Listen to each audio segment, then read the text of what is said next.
Hi friends journey movie review కేంద్ర మంత్రి Bandi Sanjay movie poster ను ఆవిష్కరించారు. హ్యాపీ జర్నీ మూవీ శుక్రవారం థియేటర్లో వచ్చింది. మరి ప్రేక్షకులకు ఇది హ్యాపీ జర్నీ అయిందో లేదో చూద్దాం. లో బడ్జెట్ చిత్రాల దర్శకుడు నిర్మాతలు ప్రమోషన్స్ పేరుతో చేసే జిమిక్స్లు చూస్తుంటే చిత్రంగా అనిపిస్తుంటాయి.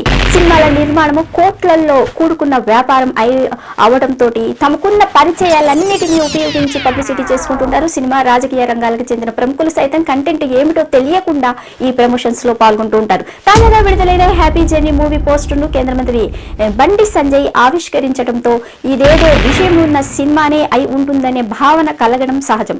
రిలీజ్ టైం కి మేకర్స్ చేతులెత్తేయడంతో సైలెంట్ గా ఈ శుక్రవారం హ్యాపీ జర్నీ మూవీ థియేటర్ లోకి వచ్చింది.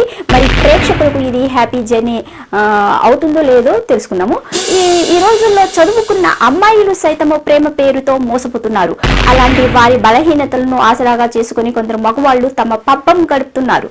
ఇలాంటి వారి పట్ల జాగ్రత్తగా ఉండాలని తెలిపే మూవీస్ ఈ మధ్య కాలంలో చాలానే వచ్చాయి. హ్యాపీ జర్నీ కూడా ఆ కోవకే చెందిన సినిమా. ఇంతకు కథ ఏమిటంటే, సాఫ్ట్వేర్ ఎంప్లాయీ ఇందు ఈశాని ఘోష్ ప్రేమ పేరుతో పెళ్లి పేరుతోనూ 2 సార్లు ఇద్దరు వ్యక్తుల దగ్గర మోసపోతుంది. దాంతో మద్యానికి బానిస అవుతుంది. జీవితం మీద విరక్తి పుట్టి ఆత్మహత్య చేసుకోవాలని నిర్ణయించుకుంటుంది.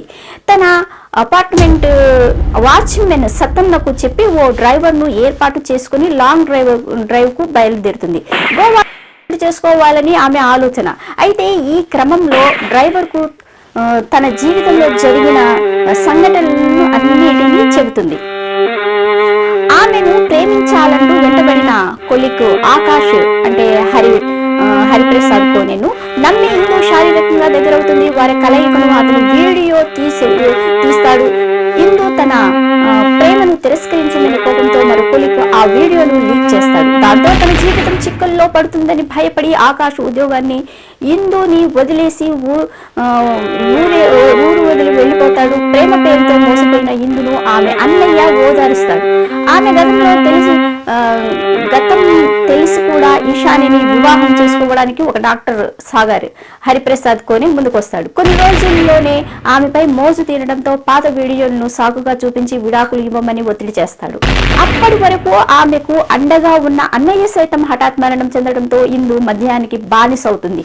జీవితం మీద విరక్తి చేసుకోవాలనుకుంటుంది. ఇందు గతాన్ని తెలుసుకున్న డ్రైవర్ శ్రీను హరిప్రసాద్ కోనే ఆమెతో ఎలాంటి మార్పు తీసుకువస్తాడు, ఆమెకు బతుకు మీద ఎలాంటి ఆశలు కల్పించాడు, సాధారణమైన డ్రైవర్ గా ఉన్న అతని నేపథ్యం ఏమిటి అనేది మిగతా కథ.